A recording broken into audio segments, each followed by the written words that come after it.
en el cual tenemos la oportunidad nuevamente de compartir la palabra de nuestro Señor Jesús.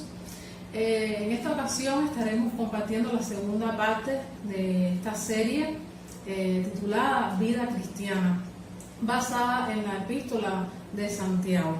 Y en esta ocasión estaremos hablando más bien sobre el cristiano y el prójimo, sobre todo este tema del favoritismo. En la semana anterior estuvimos hablando acerca de las pruebas en la vida del creyente y hoy estaremos abordando acerca de este tema. Y bueno, sin más te invito a que vayas a la palabra del Señor, que abras tu Biblia ahí en el segundo capítulo de esta epístola de Santiago. Y aunque vamos a estar abordando todo el capítulo, solamente ahora leeremos el versículo 1. Dice la palabra del Señor: Hermanos míos, que vuestra fe en nuestro glorioso Señor Jesucristo sea sin acepción de personas. Oremos. Padre, te damos gracias en esta noche. Gracias por tu presencia y por tu palabra, que es bendita, Señor, y que ella, Padre, nos enseña a conducirnos en la vida cristiana. Te pedimos en esta hora que tú nos hables, que tú nos enseñes tu palabra, que podamos meditar en ella, Señor, y ser movidos, Padre, a cambiar nuestra conducta, Señor, hacia nuestro prójimo. En el nombre de Jesús te damos gracias. Amén. Antes de empezar, quiero contarte la historia. Dicen que en una ocasión el duque de Wellington se disponía a participar de la cena del Señor y se arrodilló. Dice que en esos momentos un labriego hizo lo mismo junto a este personaje. Entonces, un diácono de los encargados de distribuir los elementos de la cena se acercó a este labriego y le dijo que se alejara del duque. Pero al darse cuenta de tal acción, da la orden y puso sus brazos en el hombro del campesino y le dijo con voz suave: hermano, permanezca donde está, pues somos iguales en la mesa del Señor. Hermanos, tal como esta ilustración sucedía en la congregación de los judíos de la dispersión, razón por la cual Santiago en este segundo capítulo les amonesta por el pecado del favoritismo. Todos los hombres somos hechura de Dios. Nada hemos traído a este mundo y, por supuesto, nada nos podemos llevar. Sin embargo, el hombre tiene la tendencia a o desvalorarse o sobrevalorarse con respecto a las demás personas. Es un tipo de comparación destructiva que va conduciendo a la discriminación del prójimo por malos motivos del corazón. Ahora, lo más preocupante es que aún dentro de las iglesias se dan esta serie de conductas pecaminosas que dañan el testimonio de Cristo, que en lugar de glorificar a nuestro Señor, afectan fatalmente el testimonio de amor que Jesús, por medio de su sacrificio en la cruz, nos dio. Es contraproducente que alguien diga que tiene fe en Jesús, y es lo que Santiago expresa en este capítulo, y que desprecie a su hermano. Por lo tanto, te invito a que en esta noche podamos meditar acerca de dos principios en cuanto a la fe cristiana y el trato hacia nuestro prójimo. Este primer principio es: la fe cristiana no admite favoritismos. Nuevamente leemos este versículo del capítulo 2 que dice: hermanos míos, que vuestra fe en nuestro glorioso Señor Jesucristo sea sin acepción de personas. ¿Qué es el favoritismo? El favoritismo es la tendencia o la inclinación a favorecer a unas personas más que a otras, sin valorar su mérito por lo que realmente es justo. Ahora, Santiago introduce este segundo capítulo confrontando esta discriminación como pecado y exhorta que debe ser evitado. Santiago se está dirigiendo a creyentes, a fieles seguidores de Jesús que se supone que pongan en práctica la voluntad de Dios para sus vidas y para la vida de su prójimo. Hermanos, Dios, según la palabra del Señor, es completamente imparcial. La Escritura dice que Él no hace acepción de personas. Con Él no hay ningún tipo de favoritismos. La Biblia enseña que Jesús predicó tanto a hombres ricos como a hombres pobres, a mujeres, a hombres de cualquier clase social o cualquier reputación moral. Veamos que dice Deuteronomio capítulo 10, versículo 17. Dice: porque Jehová vuestro Dios es Dios de dioses y Señor de señores, Dios grande, poderoso y temible, que no hace acepción de personas ni toma cohecho. Hermanos, como seguidores de Cristo debemos abandonar esta conducta pecaminosa. Así que veamos dos elementos que debemos poner en práctica. Primero, revise sus motivaciones en el trato hacia el prójimo. Mire, esta discriminación que es mencionada en este capítulo nos muestra cómo los creyentes estaban siendo guiados por malas intenciones en su corazón. Santiago está condenando esta clase de comportamiento y además de eso refuerza su enseñanza con una aplicación práctica, una ilustración práctica y real. Santiago les dice, lo vemos ahí en el versículo de 2 a 4, porque si en vuestra congregación entra un hombre con anillo de oro y con ropa espléndida, y también entra un pobre con vestido andrajoso, y miráis con agrado al que trae la ropa espléndida y le decís, siéntate tú en buen lugar, y decís al pobre, estate tú allí en pie, o siéntate aquí abajo a mi estrado. No hacéis distinciones entre vosotros mismos y venís a ser jueces con malos pensamientos. Hermanos, el favoritismo es un problema que siempre ha existido. Las manifestaciones más comunes por lo general han sido las discriminaciones raciales, religiosas o socioeconómicas. Pero en este caso, Santiago se está enfocando específicamente en el trato diferencial al hombre rico en vez del pobre. ¿Y qué sucedía?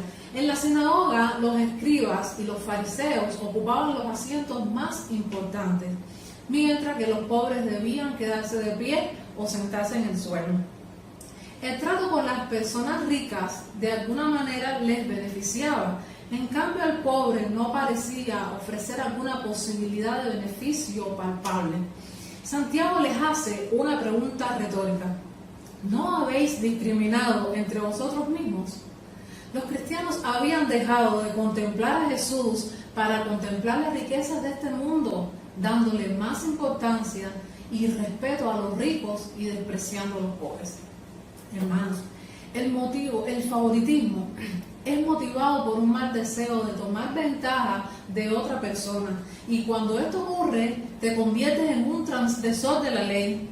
Es un pecado como cualquier otro. Mire, Santiago dice, pero si hacéis acepción de personas, cometéis pecado y quedáis convictos por la ley como transgresores. Él hace una asombrosa proclamación, y es que el favoritismo, aunque parezca incierto, nos pone en la misma categoría que un adúltero o un mentiroso. Igualmente nos convertimos en transgresores de la ley, porque no obedecemos el mandato de Dios, que Dios dice que ames a tu prójimo. Ahora, te pregunto, supón que tuvieras que atender dos visitantes. Uno tiene posición social y es rico, y el otro es un pobre que no tiene dónde recostar su cabeza. ¿Te has preguntado cómo actuarías con cada visitante? No es malo ser gentil con quien podría ofrecerte algo, siempre y cuando tu motivación sea pura, digna de un hijo de Dios que ha sido transformado por su Espíritu Santo. ¿Sabe cómo podrá ser vista su motivación? Por la forma en que usted trate a aquel que no parece ofrecer nada a cambio. Mire, usted tiene que preguntarse cuál es la motivación que me impulsa al acercarme a alguien. ¿Sus acciones hacia ciertas personas son motivadas por el amor o por intereses propios? ¿Qué tanto usted está dispuesto a tratar a alguien que no piense igual que usted? ¿Qué tanto está dispuesto a amar al débil, al menesteroso? ¿Te has dejado de llevar en algún momento por la indiferencia y la frialdad cuando tratas a aquellos que son más débiles que tú? Usted debe pasar por el filtro de la palabra de Dios cada una de sus motivaciones en el trato hacia su prójimo y podrá obtener las respuestas a cada una de estas preguntas. Hermano, siempre honre a las personas y trátelas con dignidad. Y el segundo elemento es mantenga la debida perspectiva en el trato hacia el prójimo. Y ahora nos trasladamos al versículo 5, donde dice: hermanos míos amados, oíd, ¿no ha elegido Dios a los pobres de este mundo para que sean ricos en fe y herederos del reino que ha prometido a los que le aman? Repito, ¿no ha elegido Dios a los pobres de este mundo para que sean ricos en fe y herederos del reino que ha prometido a los que le aman?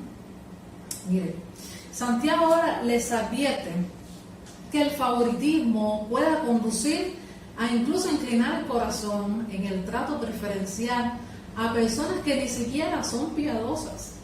Lo que estaban haciendo los creyentes en este momento era algo ilógico, ya que la gran mayoría de la congregación estaba compuesta por gente pobre. Santiago les dice y les hace reflexionar: ¿no son estos mismos ricos a los cuales ustedes están favoreciendo los que los oprimen y los que los llevan a los tribunales? ¿No son ellos los que blasfeman el nombre de Dios? Mire hasta qué punto fue capaz de llegar esta gente que habían dejado de estimar al Dios Todopoderoso, dador de buena dádiva, para sobreestimar a personas que incluso eran impiadosas y gente común, gente mortal. En un tono de advertencia, pero revestido de mucha suavidad, Santiago les presenta una pregunta retórica: ¿no ha escogido Dios a los pobres? Y es que Jesús siempre ha dirigido su amor y compasión hacia el pobre. Ahora, ¿significa esto que todos debemos ser pobres para experimentar la gracia de Dios y la salvación? No, no significa esto.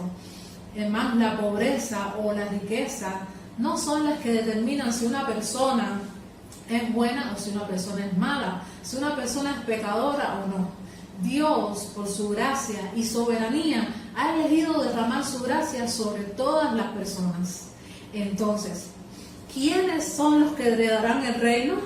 Todos aquellos que amen a Dios, que se arrepientan y le sigan, cualquiera que sea su clase social o moral. Lo que Santiago sí enseña es que todos, absolutamente todas las personas somos inmerecedoras de la gracia de Dios. No la podemos ganar, no la podemos comprar. Él por su gracia soberana eligió dárnosla. Y esta gracia hace pobre al rico, porque el rico no puede depender de sus posesiones para salvarse.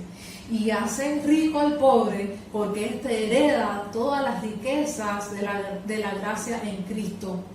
El pobre de este mundo, hermano, se hace rico en fe, porque hereda las riquezas del reino de Dios. En el trato hacia el débil y menesteroso, usted debe valorar primeramente las cosas espirituales, las que no son perecederas. Hermanos, las riquezas de este mundo no tienen ningún valor para la eternidad.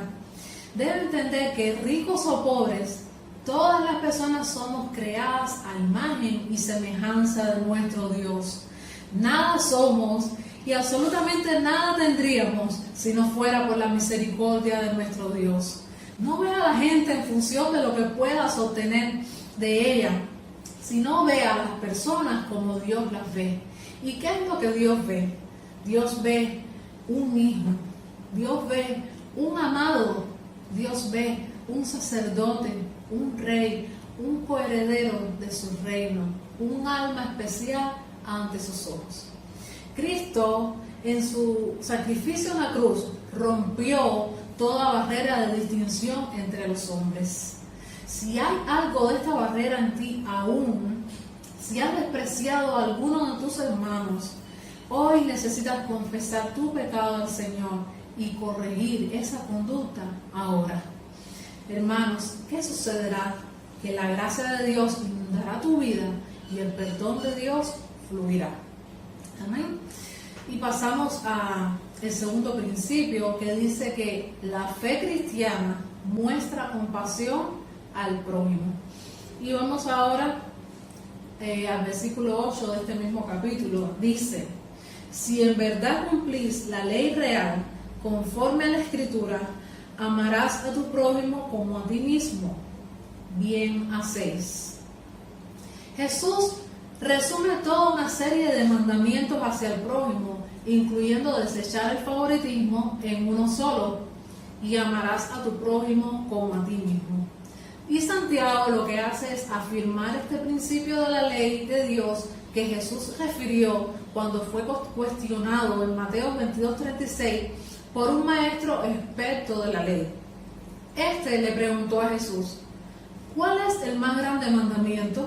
Y Jesús le respondió resumiendo toda la ley en un: amarás al Señor tu Dios y amarás a tu prójimo como a ti mismo. Santiago entra directamente a la segunda parte de este mandamiento, indicando que el amor a Dios está vinculadamente inseparable con el amor hacia el prójimo. Hermanos, no es posible decir amar a Dios y despreciar a tu hermano. No es posible decir amar a Dios y no ser movido a la compasión. Tienes que ser compasivo. ¿Por qué? Porque Jesús es compasivo. Ahora, ¿qué acciones deberías tomar para ello? Primero, ponga en práctica la ley suprema. Santiago no les da a los creyentes una fórmula para evitar caer en el pecado del favoritismo. Solo que como creyentes que son, lo evitan viviendo conforme a la ley de Dios, que dice que ames a tu prójimo.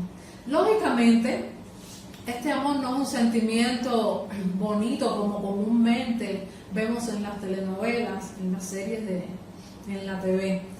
Ni su estándar es el estándar de este mundo. El amor de Dios va más allá, es genuino y tiene que ver más con la voluntad que con los sentimientos. Es un amor que se sacrifica por la necesidad del prójimo, a la par de la nuestra. Este amor está totalmente incompatible con el favoritismo, que solo busca promover sus propios propósitos, sus propios deseos y anhelos egoístas. Cuando tratas a tu prójimo con imparcialidad, estás cumpliendo la ley suprema, que es la ley del amor, ya que si usted ama a una persona, usted no pecará contra ella. Es el amor quien nos prepara para tratar a las personas como Dios realmente demanda. El cristiano, hermanos, debe ser motivado por el amor de Dios, porque es este quien le mueve a la compasión. Dios desea que de sus hijos, la clase de fe que influye en la conducta y produce compasión hacia los demás. Amar al prójimo es poner en práctica la regla de oro, lo que también podría significar: no trates a tu prójimo en ninguna forma que sea inferior al amor que es genuino. El amor es un fruto del Espíritu y se supone que toda aquella persona que está en Cristo Jesús, nueva criatura es. Dice la palabra de Dios que las cosas viejas, los malos hábitos de la vida vieja pasaron, ya quedaron atrás, y una nueva vida comienza a florecer a medida que la relación con el Espíritu se va fortaleciendo. Por esto, es imposible que usted dé amor si no se relaciona con el dador de amor. Cuando se pierde esta relación con Dios, comienzan a surgir otras cosas con más importancia, otras cosas comienzan a tener más prioridad y ser más importantes, y esto lógicamente comienza a dar lugar a las malas intenciones en el corazón y el amor comienza a enfriarse. Mire, usted debe amar porque Dios le ama. Ame porque su prójimo también es amado por Dios. Ame porque es la voluntad de Dios. Ame porque ese es el fruto de su nueva naturaleza en Cristo Jesús. Ame y no mire a quién. No pierda su relación con Dios. Busque siempre su voluntad y pida en oración ser conducido en todo momento por la ley suprema, la ley del amor.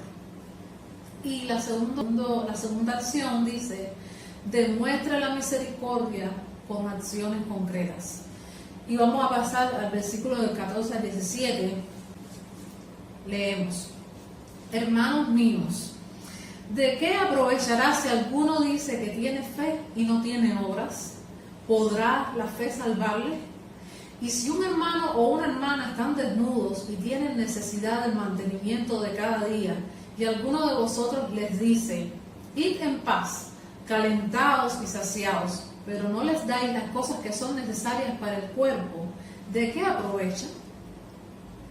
Ahora Santiago nuevamente está haciendo énfasis en la práctica. Recuerde, en la semana pasada estuvimos hablando sobre la práctica de la palabra. Y nuevamente Santiago vemos cómo hace un énfasis en esta práctica. Él dijo que si alguno es oidor de la palabra, pero no hacedor de ella, es como quien considera en un espejo su rostro natural y luego se olvida de cómo era. Ahora, Santiago le está demostrando a sus lectores que el Evangelio consiste en hechos, y la fe en Jesús jamás debería ser pasiva. Santiago ahora entra en un tema polémico para muchos. Dice que la fe sin obras está muerta. Ahora, ¿se contradice Santiago con lo que dice el resto de la Escritura? ¿Acaso somos salvos por las buenas obras? No. Lo que la Biblia enseña es que nuestro accionar debe reflejar la nueva vida que hemos comenzado a vivir en Cristo Jesús. Esa vida, lógicamente, se evidencia por las buenas obras. La fe verdadera no puede existir sin las obras. Por eso Santiago dice que la fe sin obras está muerta. No se trata de creer, porque si se tratara de creer, la Biblia dice que hasta los demonios creen en Dios. La fe verdadera va más allá. Yo le pregunto, ¿de qué le serviría a una persona profundamente desesperada un simple ven paz? Ya verás que todo estará bien. Para tal persona serán nada más, nada menos que palabras huecas, palabras vacías. Miren, hace algunos años hubo un naufragio cerca de la costa de Toscana. En el informe de uno de los miembros de la Guardia Toscana se encuentra lo siguiente: presté cuanto ayuda me fue posible con mi bocina. Sin embargo, al otro día se encontraron muchos cadáveres en la costa. Y la pregunta sería la siguiente: ¿qué son las palabras sin la acción? ¿Qué son las palabras sin la acción? Hermanos, necesitamos accionar. Dios en este día nos llama a la misericordia. Así como Él ha tenido misericordia de nosotros, así como ha sido compasivo y clemente con nosotros.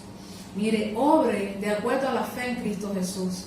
Eso significa que como hijo de Dios debes compartir el amor y la salvación de Jesús con aquel que está necesitado, con el que sufre, con el menesteroso, con el débil. También tenemos misericordia cuando oramos por alguien y lo hacemos con perseverancia, cuando compartimos con el pobre. Este es el llamado para ti. Ponga en práctica la misericordia de Dios. Ponga en práctica la compasión de Dios. No viva de palabras, viva de hechos. Viva la vida cristiana que Dios demanda. Y termino, amados hermanos. En la naturaleza del hombre está siempre la tendencia de sentirse atraído a favorecer a unas personas más que a otros. A veces con malas intenciones, pero puede ser que a veces no. A veces somos indolentes o indiferentes. Pero Dios hoy te hace un llamado a poner en acción su amor hacia todas las personas, sin distinción alguna, con las que nos agrada estar y con las que no nos agrada estar. Tome hoy la decisión de amar y tratar a todos con amabilidad y una actitud afectuosa que deben tener los hijos de Dios. Amén. Les reto a que en esta semana usted identifique una necesidad en la vida de alguien que usted conoce y que quizás en algún momento pasó por alto o fue indiferente, y haga todo cuanto usted pueda poner en práctica los principios que compartimos en esta noche. Oremos. Padre, te damos gracias por tu palabra, Señor. Ayúdanos a meditar en ella, Señor, a tomar las decisiones correspondientes, Jesús.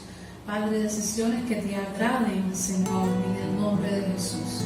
Pedimos que tú nos ayudes para quitar de nuestro corazón todas las malas intenciones que nos mueven al favoritismo, a hacer distinciones entre los hombres. Ayúdanos, Señor, para que nuestra fe sea sin fingimiento, para que nuestra fe, Dios, Señor, sea real, genuina y a la vez